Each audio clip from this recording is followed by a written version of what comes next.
Questlove didn't notice the smack because he was busy meditating?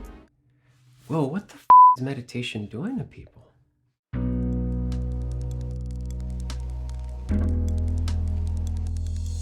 Namaskar. Welcome back to Tantra Thoughts. As I'm sure you know, when Will Smith smacked Chris Rock, they were interrupting the award for Best Documentary at the Oscars, which went to musician and film director Questlove. When Questlove was asked what he was doing or feeling at the time, he said, For me, like I've been like meditating for like the last 2 years, so I do Actually, Seinfeld taught me about that. Like TM.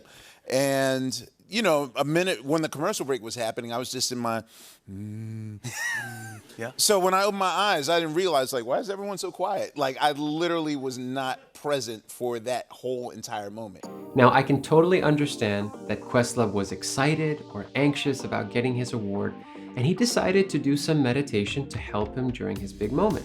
And yes, there is a meditation technique called pratyahara that helps you withdraw from the world. Now, I don't think that in any way Questlove is at fault for doing what he claims he did.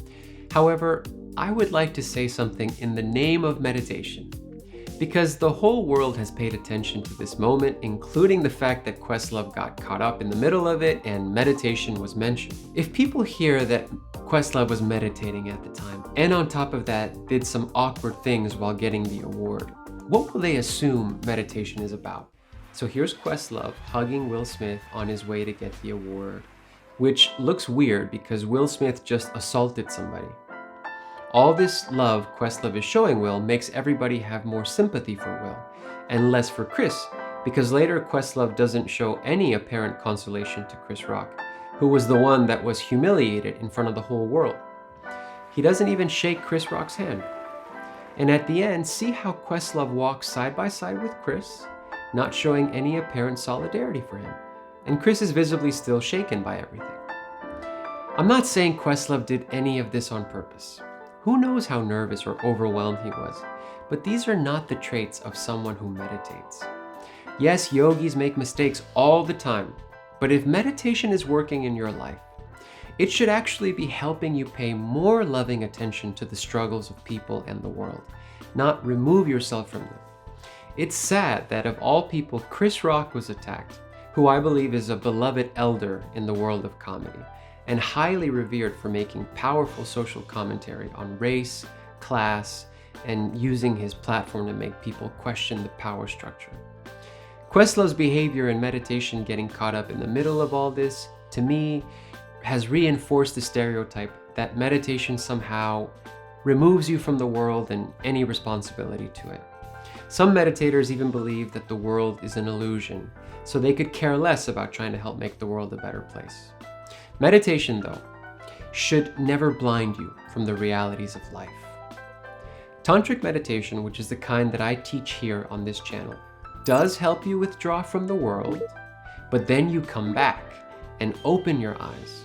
Spirituality and meditation should reinforce the fact that you're here to serve humanity and all living beings, and to do as much good as possible. Meditation should also reinforce our sense of moral courage. Consider how after the slap, Will Smith was not removed from the theater.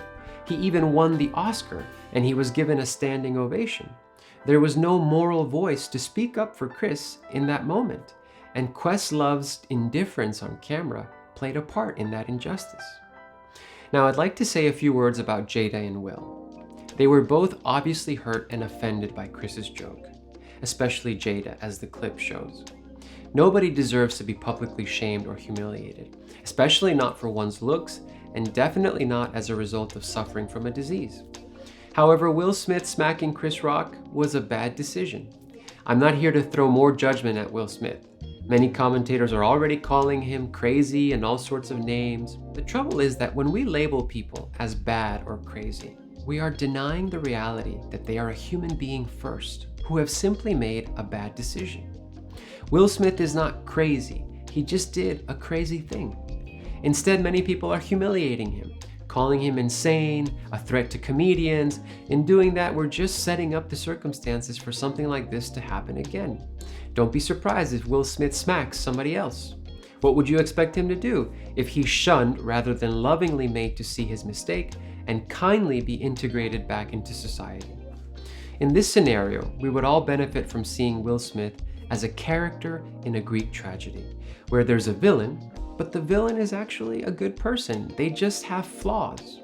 But in our modern era, it's typical to have a tabloid newspaper mentality and normalize the humiliation of a loser or an outcast. The psychological profile of mass shooters in the United States are of kids or people who were humiliated by their peers, teachers, and family members. When we humiliate somebody, we create a social outcast who is likely to plot their revenge on a massive scale. If we just shun losers, criminals, or people who have made mistakes, we don't help them rehabilitate themselves, nor help them see the mistakes they've made. So I think neither Jada nor Will should be humiliated any further, and at the same time, there should be justice for Chris Rock. Are you curious about how yogis in Russia and Ukraine are responding to the war? Click on this video right over there so you can see the amazing action that some of these yogis have taken to better their mental health and to keep up with their spiritual practices. Click on the video and I'll see you there. Namaskar.